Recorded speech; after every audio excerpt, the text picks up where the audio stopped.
이 연사를 소개해 올리겠습니다. 우리 이희문 연사님은 미국에서 편안히 여생을 보냈을 수도 있는데도 불구하고 무너지는 대한민국 이 조국을 보면서 도저히 안 되겠다 이래서 조국으로 돌아와서 광주를 시작해서 전국으로 다니시면서 우파 연합을 위해서 목숨 걸고 애국을 하고 계시는 분입니다.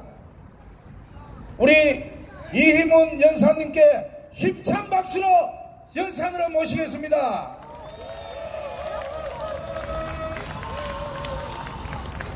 네, 여러분 다시 뵙게 돼서 반갑습니다. 오늘은 여러가지 유명한 연사님들 주제가 많지만은 저는 5.18 광주 사태에 대해서 몇 가지 말씀을 드리고자 합니다.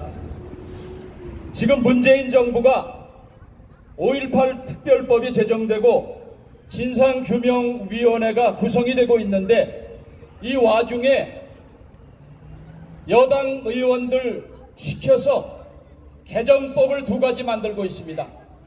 근데 이 문재인 정부가 어떤 짓을 하고 있는지 여러분 알고 계십니까?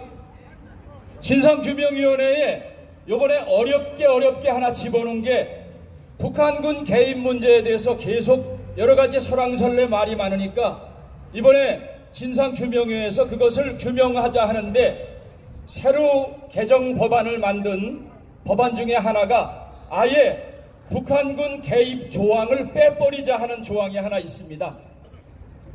여러분 아무리 진실을 덮으려고 해도 손바닥으로 하늘을 가릴 수 없듯이 북한군 개입의 정황은 지난 90년도 이후서부터 지금 끊임없이 쏟아져 나오고 있습니다.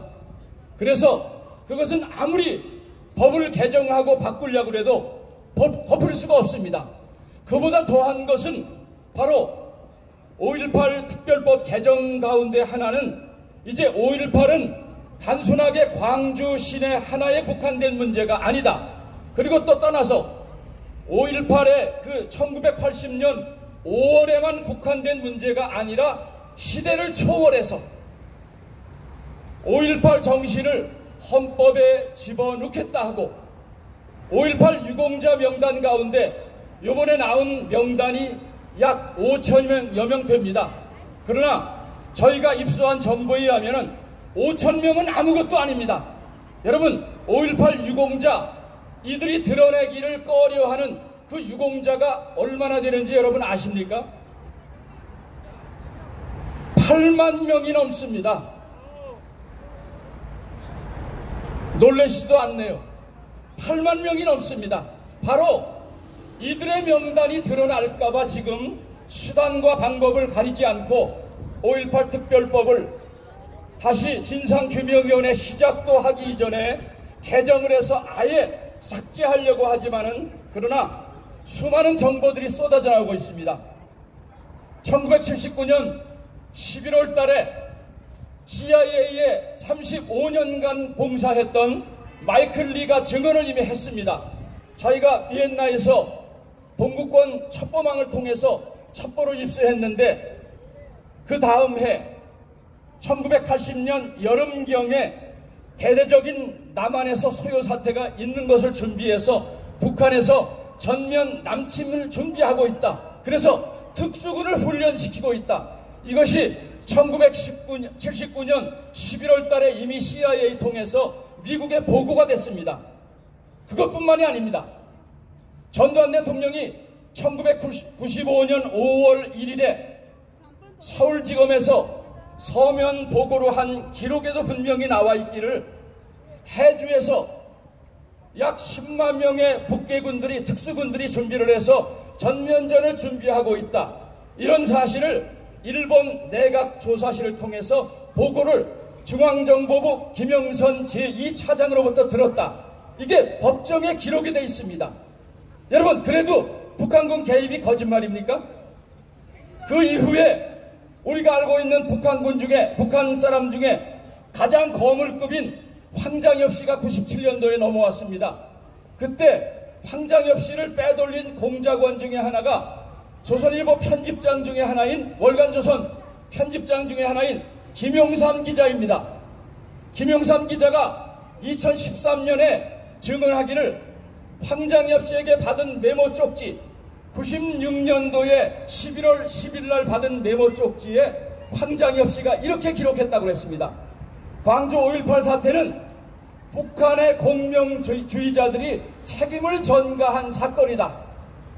또 황장엽 씨하고 같이 넘어온 김덕홍 씨는 자기가 아는 사람들, 많은 사람들 중에 노동당 대남 부서에 있는 고위직들이 광주 사태가 일어난 이후에 일제히 훈장을 받았다. 여러분, 아무것도 하질 않았는데 훈장을 받겠습니까? 얼마나 공작을 많이 했으면 거기에 대해서 훈장을 받겠습니까? 탈북자들의 증언은 이 이후에도 넘칩니다. 어떤 한 탈북자는 자기가 광주 사태 끝나서 6월 19일이 작전 종료일입니다.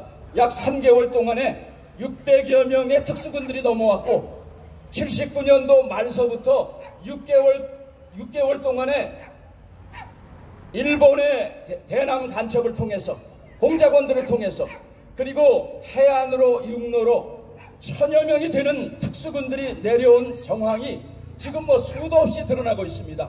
그 중에 한 분이 영웅훈장을 받으려고 하는데, 나는 이게 첫 번째인데 당신은 몇 번째냐 했더니 자기가 영웅훈장을 3개를 받았다는 거예요. 그래, 무슨 훈장을 3개 받았냐 했더니 첫 번째는 이리역 폭파 사고에 나가서 그 임무를 완성해서 영웅훈장 받았다. 여러분, 경천 동지할 일 아닙니까? 우리는 이리역이 단순한 폭발 사고인 줄 알았는데 3개의 폭파조를 파견해서 2개 조는 거기서 피신하지 못하고 그대로 폭사하고 1개 조는 거기서 탈출을 해갖고 그 중에 영웅훈장을 첫 번째 받고, 2번째 영웅훈장은 광주 사태에 전남도청에 다이나마이트를 설치하러 가서 그것을 성공적으로 했기 때문에 2번째 영웅훈장 받았다. 3번째 영웅훈장은 뭐냐 했더니 버마 아웅산 사건, 전두환을 죽이려고 이놈들이 국립묘지에 폭탄 테러를 가했죠. 여러분, 정황이 짐작되지 않습니까?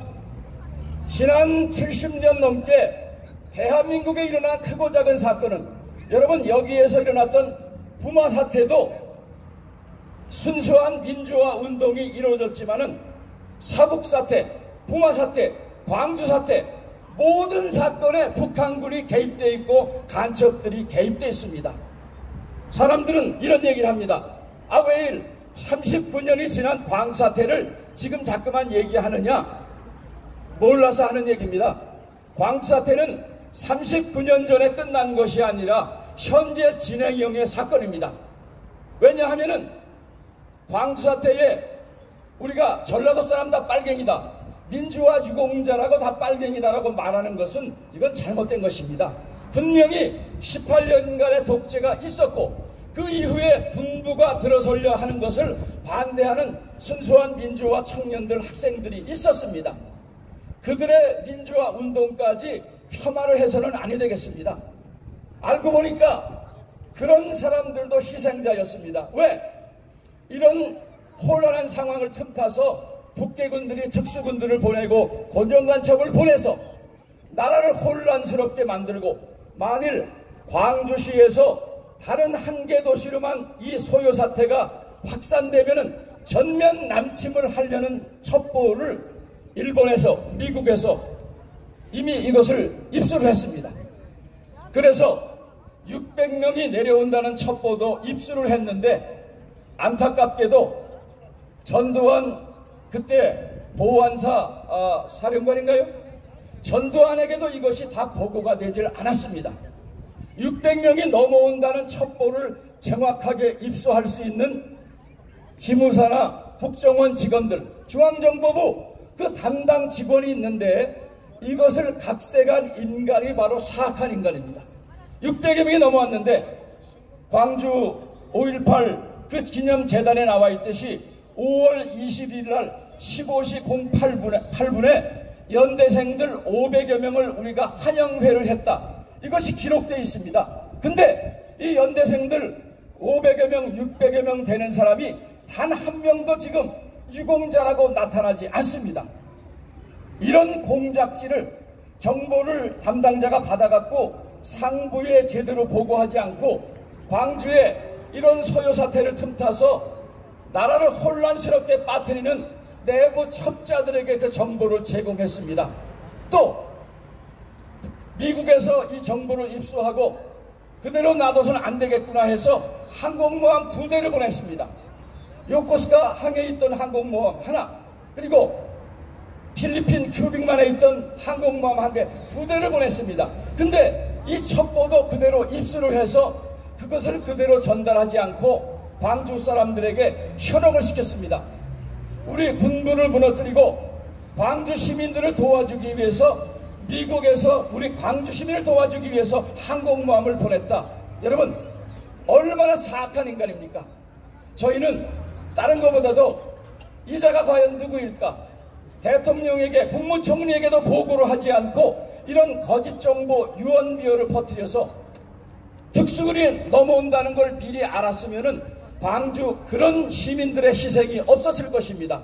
근데 그걸 알면서도 연고생들이 내려온다고 거짓말을 하고 경상도 봉수부대가 들어와서 전라도 사람들을 쏴 죽인다. 이거 북한군들이 하는 거를 미리 알았음에도 불구하고 이것을 거짓말을 퍼뜨려서 오히려 폭동을 유발시킨 사람들, 저희는 이런 사람들을 찾아내기 위해서 이번에 진상규명위원회가 과거의 사건이 아니라 현재 진행형이기 때문에, 왜 현재 진행형입니까? 지금도 대한민국에는 박근혜 대통령이 탄핵을 당한 이유 중에 가장 큰 이유는 이석기 통진당을 해산한 것이 가장 큰 이유입니다. 왜? 이석기가 동부그룹, 이 빨갱이들 조직들을 형성을 해갖고 그걸 일망타진을 했기 때문에 이미 북한에서는 2년 전부터 박근혜를 죽이려고 수많은 공작질을 하고 난수방송을 보내고 대한민국의 이 종북 주사파 세력들과 동일한 목표를 가지고 북한과 대한민국의 종북 주사파 합작으로 벌어진 게 바로 대통령의 탄핵입니다. 그러므로 광주 사태는 그날 끝나버린 게 아니라 지금도 현재 진행형의 사건이기 때문에, 그래서 이 사악한 주사파 종북 세력들은 자기네 음모가 드러나면은 고구마 줄기 드러나듯이 이 진실이 다 드러나기 때문에 결사적으로 이것을 반대할 것입니다. 그래서 지금 대한민국에는 32,000명이 넘는 탈북자들이 넘어오기 때문에, 그리고 아무리 그것을 틀어막으려고 해도 국정원에 와서 하나원에서 교육을 받을 때 광주 사태 북한군 대입에 대해서 이야기하지 말아라, 조용히 살아라. 심지어는 국정원 내에도 이런 세력들이 있습니다. 여러분, 원세훈 원장이 국정원 댓글 사건이 있을 때 그 내부의 자료를 바깥으로 유출시킨 사람들이 누굽니까? 바로 국정원 내에 있는 간첩 세력들입니다. 이렇게 대한민국에는 8만여 명이 넘는 소위 민주화 정신에 부합하는 자란 이런 가짜 유공자들이 진짜 유공자까지 도매금으로 넘기고 있습니다.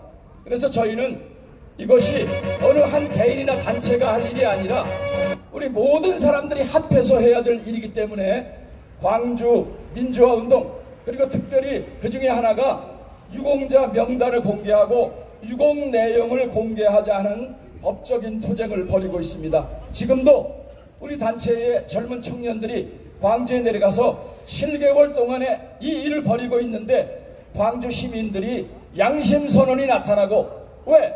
가짜 유공자가 진짜 유공자를 퇴색을 시키니까 이 규명을 밝혀야 되겠다 해서 광주 시민들이 우리와 같이 동참하고 있습니다. 그래서 우리가 전라도 사람 빨갱이다, 민주화 유공자 받는 사람은 다 빨갱이다, 이런 극단적인 표현은 삼가해야 되겠습니다. 그래서 우리가 진짜 유공자는 기어주고 그 다음에 가짜 유공자는 가려내서 현재 진행형의 사건인 광주 사태의 진실을 밝혀서 우리나라의 역사를 바로잡는 일에 여러분들께서도 관심을 가져주시고 함께 동참해 주시기를 바랍니다. 감사합니다.